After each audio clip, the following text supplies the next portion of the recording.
Alors, l'invité de la matinale de ce 2 janvier 2020, c'est le président du mouvement des entreprises du Sénégal et du groupe Promo Consulting, pour ne citer que cela. Monsieur Mbagnick Diop, bonjour et merci d'être avec nous ce matin pour ce premier numéro de l'invité de la matinale.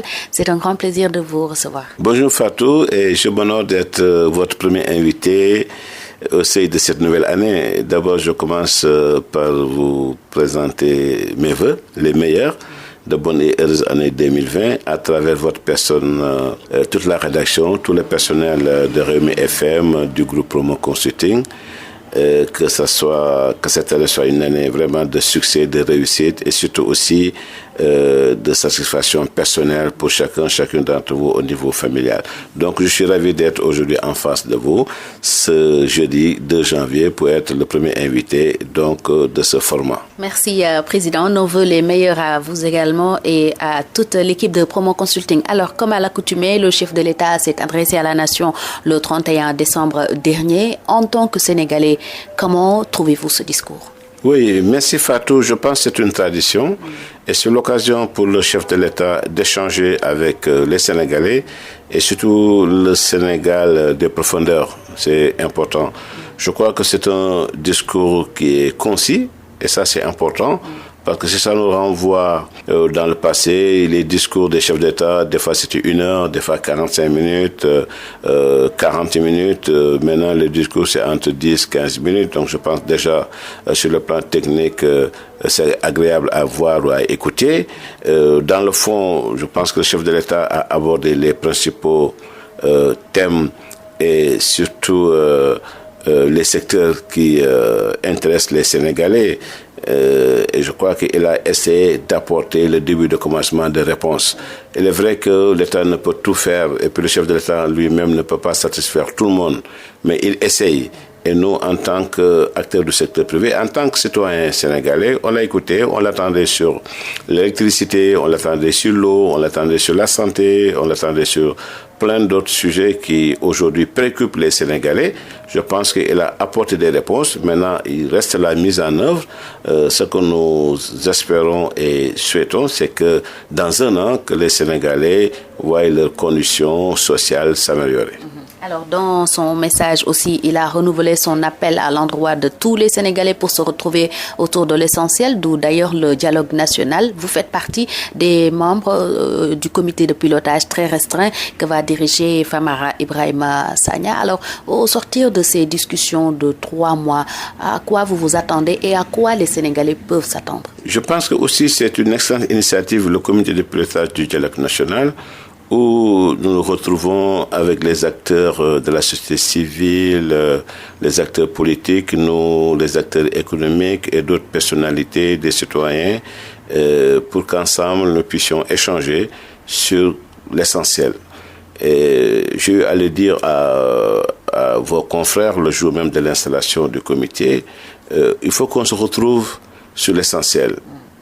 L'essentiel pour moi, d'abord, c'est la paix. Sans paix, on ne peut rien faire. Déjà, il faut la paix. Et que nos acteurs politiques aussi ne prennent pas les populations en otage. Parce que le pays ne peut vivre que sur des activités politiques, des polémiques, des sorties, etc. Et tout.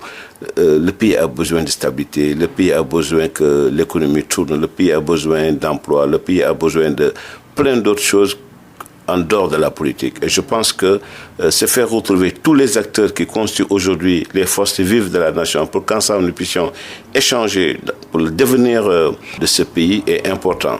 Bon, il y a le volet politique qui est aussi fondamental.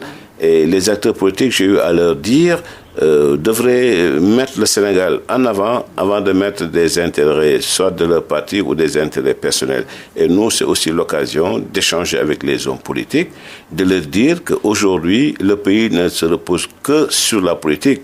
Il y a l'économie, il y a le social, il y a la santé, il y a l'éducation. Il y a plein de secteurs aujourd'hui où tous les Sénégalais devraient se retrouver pour qu'ensemble, nous puissions bâtir un Sénégal émergent. Et ça, c'est important. Que ce ne soit pas des slogans, mais que ce soit la réalité. La réalité. Justement, le secteur privé s'attend à quoi par rapport à ces discussions? Quelles sont, par exemple, vos préoccupations que vous ne manquerez pas de poser sur la table pour qu'on en parle?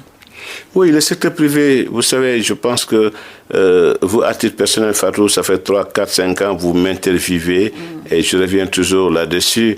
On a toujours besoin, nous, secteur privé, de se sentir soutenir par nos États, comme le font les grandes démocraties. Vous voyez, lorsque Trump se déplace avec 200, 300 grands patrons, lorsque Macron se déplace, c'est pareil. Même en Afrique, vous voyez le roi Mohamed VI, il se déplace avec plusieurs centaines donc, de chefs d'entreprise, et c'est lui-même, je pense que le champion, le capitaine donc de son secteur privé. Ce dont nous avons besoin, c'est ça, c'est de se sentir aujourd'hui soutenu par l'État et surtout impliquer le secteur privé dans les grands projets. Pas seulement dans les mini-projets ou les micro-projets, mais non, dans les grands projets, aujourd'hui, nous avons compris qu'il faut être ensemble pour être fort. Et ça, nous sommes en train de travailler là-dessus, nous, secteur privé, patronat confondu.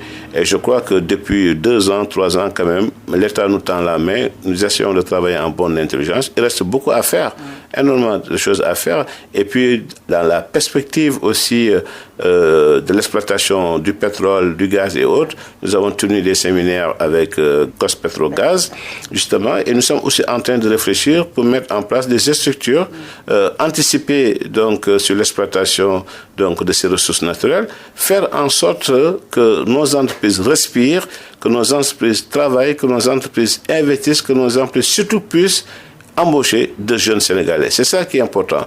Et aussi faire la différence, ce qui est une entreprise nationale, une entreprise locale, parce qu'il y a aussi un flou artistique. On peut être étranger, créer sa société et puis dire que c'est une société de droit sénégalais, alors que la société est contrôlée par des étrangers. On dit société locale parce que c'est un Sénégalais, etc. Ça aussi sont des points sur lesquels nous voudrions travailler avec l'État, les éclaircir et pousser nos entreprises, pousser le secteur privé pour créer des champions, de vrais industriels. Le pays en a besoin parce que lorsque le secteur privé va bien, mais le pays ira bien. Et ça, c'est pas des mathématiques, quoi. C'est quelque chose de très naturel. Et je pense que nous, notre discours va aller dans ce sens durant les échanges que nous aurons avec nos autres partenaires du comité de pilotage du dialogue social. Alors, on parle de l'actualité vous concernant directement. Vous êtes homme de l'année du site VIP Peoples. Nos confrères ont porté cette année leur choix sur vous et on sait que c'est Mbagnick Diop qui avait l'habitude de montrer ce que les autres font. Aujourd'hui, c'est vous qui vous retrouvez à la place de ces hommes-là. Qu'est-ce que ce titre vous fait à titre personnel? À titre personnel, ça fait toujours plaisir et surtout pour les gens qui m'apprécient, qui m'adorent, qui m'aiment, la famille, vous les proches, les amis, les collègues et tout. Parce que dans ma vie, ma philosophie, c'est le travail. J'ai toujours travaillé. Donc, je n'ai pas de samedi, je n'ai pas de dimanche, je n'ai pas de jour férié. C'est une passion chez moi. Et je pense qu'au bout de l'effort, il y a toujours le succès. Moi, j'ai l'habitude de distinguer les uns et les autres. Aujourd'hui, si Dieu fait que certains acteurs donc, de la vie du Sénégal pensent que je mérite d'être élevé au rang de l'homme de l'année, ça peut que me faire plaisir et me toucher énormément. Et c'est pas la première fois, c'est la deuxième fois en moins de 3 ans. Et je pense que c'est le résultat de tous les efforts fournis. J'adore distinguer, j'adore faire éclore des champions, j'adore conforter aussi des champions parce que l'être humain est l'être humain. Il a besoin tout le temps de se sentir soutenu, encouragé. Et je pense que dans la vie, il faut rendre hommage lorsque la personne est vivante, lorsque la personne est entourée de sa famille, de ses enfants, ses épouses, son épouse, ses amis, et il est important parce que nous, en Afrique, on a l'habitude d'apprécier et de rendre hommage que lorsque la personne est disparue. Non, la personne, il faut la rendre hommage lorsqu'elle est vivante, lorsqu'elle est en train de faire de belles choses, pour créer des émulations. Et je pense que c'est important. Moi, j'ai conceptualiser, comme vous le savez, des prix, que ce soit ici au Sénégal, en Europe, aux États-Unis, pour essayer de valoriser, de vulgariser les talents et surtout d'encourager aussi ceux qui sont derrière, qui ont besoin aussi d'avoir des références, parce que dans la vie, il faut des références, il faut des symboles. Et je pense que le fait d'être distingué en tout cas pour moi, me touche énormément. Il n'y a pas une petite distinction. Une distinction, c'est une distinction. Nous sommes 16 millions de Sénégalais. Et s'il y a certains qui pensent que vous méritez d'être distingués, ça me touche et je le partage avec vous tous. Je le partage avec les collaborateurs, les collaboratrices, la famille, les amis, les collègues de partout, parce que j'ai des collègues à travers le monde. Et je crois que c'est pour moi aussi une façon d'aller encore plus loin sur ce que je suis en train de faire. J'ai énormément de projets, je l'ai dit tantôt, moi je suis un passionné du travail et mon ambition, mon souhait, c'est de réaliser tous mes projets avant de quitter ce bas monde et de laisser justement l'héritage à ceux qui me sont proches pour qu'ils puissent perpétuer ce que j'ai fait depuis bientôt plus de 35 ans. Merci, Président. Que Dieu vous prête longue vie pour pouvoir justement réaliser tous ces projets. Ça a été un grand plaisir de vous recevoir pour ce premier numéro de l'invité de la matinale. Merci infiniment pour votre disponibilité. Merci Fatou. À vous aussi, comme j'ai l'habitude de le dire, je vous félicite. Vous êtes jeune, mais ambitieuse, dynamique. Vous faites un excellent travail. Vous êtes un modèle aussi pour ceux qui sont ou celles qui sont plus jeunes que vous. Et comme vous l'avez constaté, il n'y a que le travail qui paye. Je ne peux pas faire une interview sans prononcer ce terme. Et à travers vous, je l'ai dit au début de l'émission, je félicite l'ensemble de la rédaction, toutes vos consoeurs, vos confrères, et je vous dis bravo. Continuez dans cette dynamique. Nous sommes dans une dynamique de croissance. Et allons-y ensemble, et puis le meilleur est devant nous. Merci, Président.